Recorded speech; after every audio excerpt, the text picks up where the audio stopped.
नमस्कार दोस्तों, आज के वीडियो में हम जानने की कोशिश करेंगे नेताजी सुभाष चंद्र बोस व उनके जीवन से जुड़ी कुछ महत्वपूर्ण घटनाओं पर। तो चलिए शुरू करते हैं।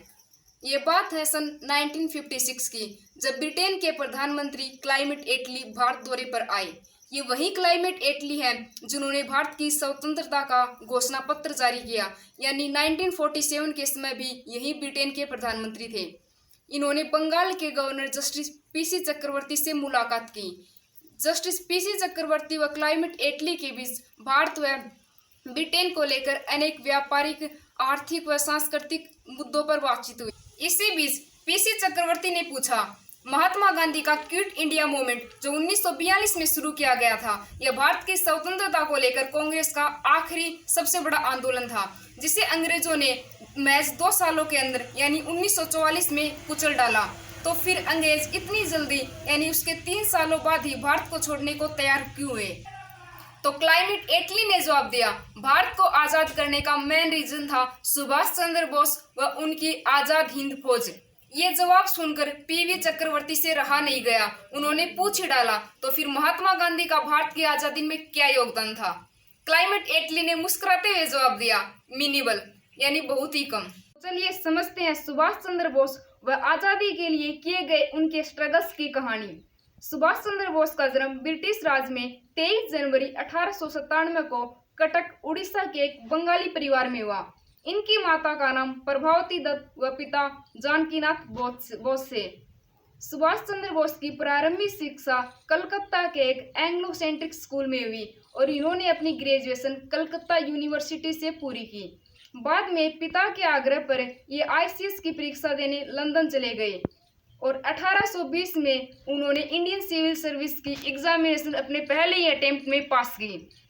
वह आईसीएस को ज्वाइन किया। इधर 1921 में कांग्रेस व महात्मा गांधी ने असहयोग आंदोलन शुरू कर दिया, जिसमें महात्मा गांधी ने भारतीय जनता से आह्वान किया कि वे सरकारी नौकरी, स्कूल को छोड़े और आज़ादी में उनका सहयोग दे। गांधी जी के आह्वान को सुनकर सुभाष चंद्र बोस ने अपनी नौकरी छोड़ी व भारत चले आए। बंगाल आकर चित्तरंजन दास के साथ मिलकर उन्होंने आज़ादी के लिए काम किया व चित्तरंजन दास को ही अपना गुरु बनाया। सुभाष चंद्र बोस ने 1928 में मोतीलाल नेहरू द्वारा प्रकाशित की गई रिपोर्ट नेहरू रिपोर्ट के विरोध में इंडिपेंडेंट लीग की स्थापना की। 1938 में पहली बार सुभाष चंद्र बोस कांग्रेस के अध्यक्ष के रूप में नॉमिनेट किए गए व कांग्रेस के हरिपुर अधिवेशन की अध्यक्षता भी की। उनके कामों को देखते हुए 1939 में पुनः उन्हें अध्यक्ष पद के लिए नॉमिनेट किया गया, परंतु तब तक महात्मा गांधी व सुभाष चंद्र बोस के बीच वैचारिक मतभेद उत्पन्न हो गए थे, जिससे महात्मा गांधी और नेहरू ने सुभाष चंद्र बोस का नॉमिनेशन का विरोध किया व सुभाष चंद्र बोस के खिलाफ पटाभी सीतारामैया को अध्यक्ष पद के लिए उम्मीदवार खड़ा कर दिया। गांधी के विरोध के बावजूद भी सुभाष चंद्र बोस ने यह चुनाव जीता व अध्यक्ष पद के लिए चुने गए, परंतु धीरे धीरे कांग्रेस के सभी वरिष्ठ नेताओं ने सुभाष चंद्र बोस का सहयोग देना बंद कर दिया, जिससे उन्हें अध्यक्ष पद छोड़ना पड़ा और कांग्रेस से भी इस्तीफा देना पड़ा।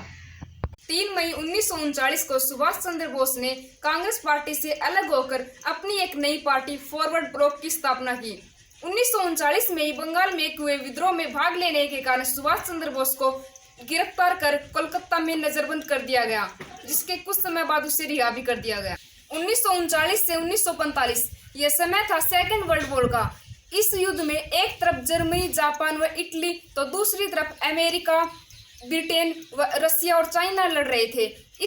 इस युद्ध का फायदा उठाकर सुभाष चंद्र बोस अपने घर से गायब होकर 17 जनवरी 1941 को अफगानिस्तान के रास्ते जर्मनी पहुंचे तथा जर्मनी में जाकर हिटलर से मुलाकात की व भारत के स्वाधीनता आंदोलन में सहयोग देने की बात की व जर्मनी ने सहयोग देने का वादा भी किया। वहीं बर्लिन में सुभाष चंद्र बोस ने जर्मन फंड के इस्तेमाल से फ्री इंडिया सेंटर व फ्री इंडिया रेडियो की स्थापना की, जिस पर सुभाष चंद्र बोस रात को प्रसारण किया करते थे। जर्मनी में स्थित भारतीयों ने सुभाष चंद्र बोस को नेताजी की उपाधि दी और बड़ी संख्या में सुभाष चंद्र बोस की सेना में शामिल भी हुए। इधर ब्रिटेन की ओर से सेकेंड विश्व युद्ध में कैप्टन मोहन सिंह ने जापान पर आक्रमण किया। लेकिन जापानी कमांडर फुजावीरा के सामने आत्मसमर्पण करना पड़ा।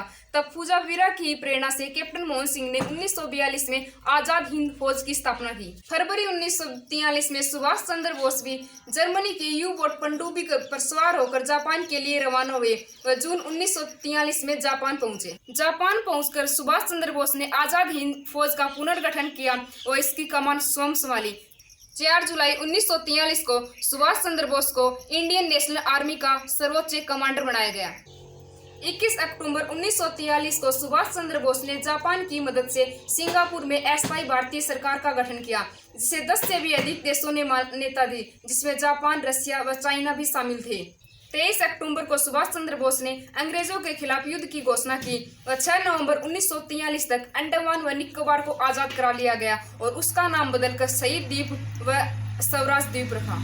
भारतीयों व कांग्रेस के सहयोग पाने के लिए सुभाष चंद्र बोस ने 6 जुलाई 1944 को आकाशवाणी के माध्यम से गांधी जी को राष्ट्रपिता कहकर संबोधित किया व भारतीयों से सहयोग की अपेक्षा की, परंतु विधि को शायद कुछ और ही मंजूर था। 18 अगस्त 1944 को एक विमान घटना में ताइवान से रसिया आते समय उनकी रहस्यमय तरीके से मौत हो गई।